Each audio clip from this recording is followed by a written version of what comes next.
માંડવીમાં GHCL company સામે વિરોધ થયો છે। ઉગ્ર વિરોધ કરવામાં આવ્યો છે। માંડવીમાં 20 ગામના લોકો લડી લેવાના મૂડમાં છે। 20 ગામના લોકો રેલી કાઢી અને વિરોધ નોંધાવશે। માંડવી મામલતદાર કચેરી સુધી અસરગ્રસ્તો રેલી કાઢશે। 20 ગામના લોકો 3.5 વર્ષથી જીએચસીએલનો વિરોધ કરી રહ્યા છે। જીએચસીએલ કંપની આવવાથી રોજગારી પર અસર થશે, જીવસૃષ્ટિ પર અસર પડશે અને સાથે કચ્છનું જે કુદરતી સૌંદર્ય છે તેના પર અસર થવાની ભીતિ પણ વ્યક્ત કરવામાં આવી છે। માંડવીમાં ચાલતા ધ્યાન કેન્દ્ર પર ખતરો તોડાઈ રહ્યો છે। કુદરતના ખોળે શાંતિનો અહેસાસ કરાવતા માંડવીના બાડા ગામ નજીક ગુજરાત હેવી કેમિકલ લિમિટેડ એટલે કે જીએચસીએલનો એક પ્લાન્ટ સ્થાપવાની તૈયારીઓ ચાલી રહી છે। 1340 એકર જમીનમાં બનનારા સોડા એશના પ્લાન્ટથી વિકાસ નહીં પણ વિનાશને આમંત્રણ મળશે। કુદરતી આપેલો અમૂલ્ય ખજાનો નાશ પામશે। જ્યાં હરિયાળી છે ત્યાં રણ જેવું લાગશે। માંડવીનો ચકચકાટ દરિયો પોતાનો રંગ બદલી લેશે અને તેથી જ હવે પર્યાવરણ પ્રેમી અને બાડા સહિત માંડવી તાલુકાના અને ગામના લોકો પોતાની પ્રકૃતિને બચાવવા માટે જંગે ચડ્યા છે।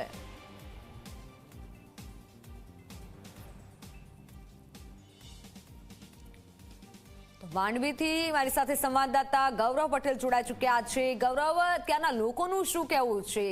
વિકાસની જગ્યાએ વિનાશ થવાનો છે, લોકો પણ લડી લેવાના મૂડમાં છે, લોકોનો પ્રતિભાવ શું છે?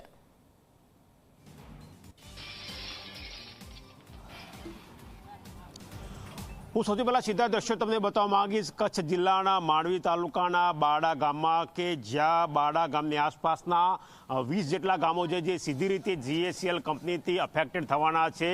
આજે બાડા ગામથી એક વિશાળ રેલી નીકળવાની છે। થોડી વારમાં રેલીની શરૂઆત થશે અને આ રેલી બાડાથી નીકળીને રસ્તામાં જે પણ કોઈ ગામો જીએચસીએલ કંપનીના કારણે ભોગ બનવાના છે તેમાં ગામોમાં રેલી ફરશે અને ત્યાંથી એક વિશાળ રેલી માંડવી ખાતે મામલતદાર કચેરી ખાતે પહોંચશે અને ત્યાં મામલતદારને આવેદનપત્ર આપશે। તમે જોઈ શકો છો કે રેલીની તૈયારીઓ લગભગ પૂર્ણ થઈ ચૂકી છે।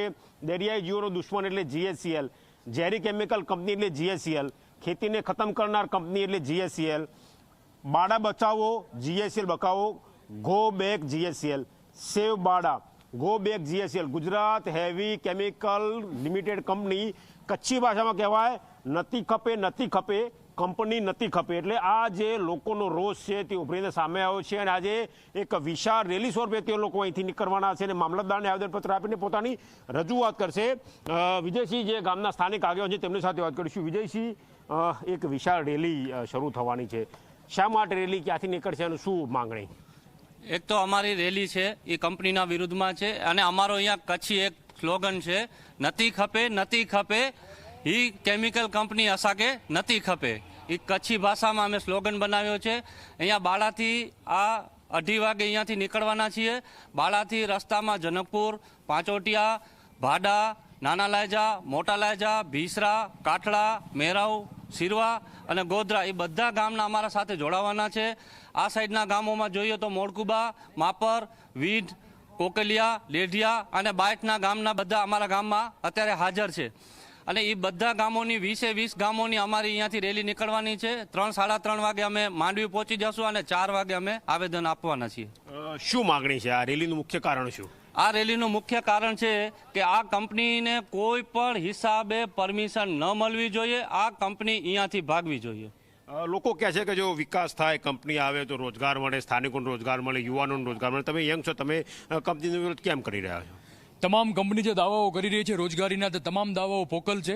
આજે અમારો પંથકનો શિક્ષિત યુવાન એ પણ આજે ખેતી તરફ વળ્યો છે, આધુનિક ખેતી તરફ। એટલે આ કંપનીઓ કોઈ પ્રકારની રોજગારી આપતી નથી। માત્ર અને માત્ર અમારી પાસે જે અમારી પરંપરાગત રોજગારીઓ છે, વડીલો પાર્જિત જે અમને જમીનો મળી છે, જે બહુ સારી ફળદ્રુપ ઉપજાઉ જમીન છે, માન નર્મદાના નીર અત્યારે અમારી પાસે આવ્યા છે, પણ અમને અમારી જે પરંપરાગત રોજગારી છે તે અમને કરવા દો, રહેવા દો। અમારે કોર્પોરેટ જગતની કોઈ પણ પ્રકારની ગુલામી કરી ટિફિનો લઈને નોકરીઓ નથી કરવી। અમારા જે નાના નાના ઉદ્યોગો છે, અમારી જે આંતરિક રોજગારી છે એ જ અમને કરવા દો। અને આપ જોઈ શકો છો મારી પાછળ કે આજે સેંકડોની સંખ્યામાં પબ્લિક આવી રહી છે, કારણ કે માંડવી તાલુકાની પ્રજા ઉપર જે અન્યાય થઈ રહ્યો છે, આજે પબ્લિક નીકળી છે, એની સાથે જે અન્યાય થઈ રહ્યો છે એના અસ્તિત્વ, એની લડાઈ માટે, એની રોજગારી લડાઈ માટે બાળકોથી કરી યુવાનો, મહિલાઓ, મારી પાછળ આપ જોઈ શકો છો કે અમારા વડીલો, અમારા અગ્રણીઓ અને તમામ નાની મોટી સંસ્થાઓ પર અમારી સાથે આમાં છે। તો તમે જોયું કે આ યુવાના તો જેમનું સ્પષ્ટ કહેવું છે કે પોતે કોઈ ટિફિન લઈને કંપનીના ગુલામ બનવા માંગતા નથી. મોટી સંખ્યામાં 4 વ્હીલર 2 વ્હીલર ગાડીઓ જોડાવાની છે. અન્ય કેટલાક આગેવાનો જોડાયા છે, તેમની સાથે પણ વાત કરીશું. કંપની એટલે તો કે રોજગાર અને વિકાસ કહેવાય, તો શા માટે બાડા અને બાડાના આસપાસના ગામના વિરોધ? આ કંપની કોઈ રોજગાર નહીં આપી શકે, માત્ર ને માત્ર વિનાશ કરવા માટે આવી રહી છે. ઝેરી કેમિકલના પ્રદૂષણથી આખા પંથકની જે નિરોગીતા છે એને ખતમ કરવાની છે. આજે બફર ઝોનના જે ગામો છે એ બધા જ અમે પ્રતિજ્ઞા કરીએ છીએ કે આ લડત કદાચ આ જીવન સુધી લડવી પડે તો લડશું, પણ આ ઝેરી કેમિકલ કંપનીને આ પંથકમાં અમે આવવા નહીં દઈએ. શા માટે વિરોધ કંપનીનો? કંપની કારણ કે બહુ જ ઝેરી કેમિકલ કંપની છે એટલે અમે લોકો વિરોધ કરી રહ્યા છીએ ને એમ પણ અમને કોઈ પણ ઉદ્યોગ જોઈતું જ નથી, કારણ કે અમારી કને ખેતી એટલી ઉજ્જવળ છે કે અમે પોતાની મેળે જ સક્ષમ છીએ. એટલે અમને આ કેમિકલ કંપની જોઈતી નથી, કોઈ પણ હિસાબે નથી જોઈતી ને અમે આ કંપનીની ગુલામી કરવા માંગતા નથી. અમે પોતાની બાપદાદાની જમીન છે એ હિસાબે ખેતી કરીને પોતાનું જીવન ગુજારવા માંગીએ છીએ. ખેતી કરીને જીવન ગુજારવા ચાલે છે. કંપની આવી રહી છે, શું માનો છો? કંપની તો એક વિનાશ છે, કંપની નથી વિનાશ છે. કારણ કે એ લોકો કહે છે પહેલાં એમ બધું કે અમે રોજગાર આપશું. રોજગાર કેટલાને દેશે? કારણ કે અમારે પોતે મજૂરોની જરૂર પડે. ઘરના 5 સભ્યો હોય તો 5 સભ્યો ખેતર માટે જ સવારે નીકળી જાય છે. અમારે પોતાની જરૂર છે મજૂરોની, તો કંપની બધાને આપશે? ઘરો ઘર 5-5-10 જણા લેશે? એ ખાલી કહેવાની વાતો છે. જો દેવી હોય તો આપણે મુંદ્રામાં દઈ શકો છો, ગમે ત્યાં દઈ શકો છો. અમે અહીંયા ખેતીની જરૂર છે, અમારે ખેતી કરવાની છે.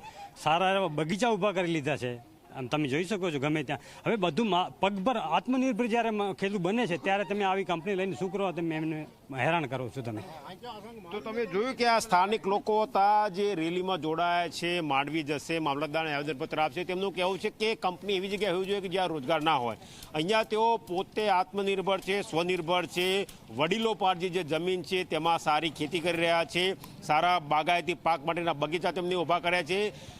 ખેતી એટલી સદ્ધર છે કે આજુબાજુના ગામડા નહીં પરંતુ રાજસ્થાન અને હરિયાણાથી લોકો અહીંયા ખેત મજૂરી કરવા માટે આવે છે. જો આવા સંજોગોમાં કંપની કેટલાને રોજગાર આપશે તે સૌથી મોટો સવાલ છે. માટે તેઓ વિરોધ કરી રહ્યા છે. રેલી બાડાથી શરૂ થશે. માંડવી ખાતે મામલતદારને આવેદનપત્ર આપીને પોતાની રેલી પૂર્ણ કરશે અને સરકારને તેઓ વિનંતી કરી રહ્યા છે કે તેમનું જે સુખ શાંતિ ખેતીવાળું જીવન છે તે યથાવત રહેવા દે અને કંપની ના આવે તેવી માંગ કરી રહ્યા છે. જી બિલકુલ બિલકુલ ગૌરવ, આભાર માહિતી બદલ. તો લોકો વિરોધ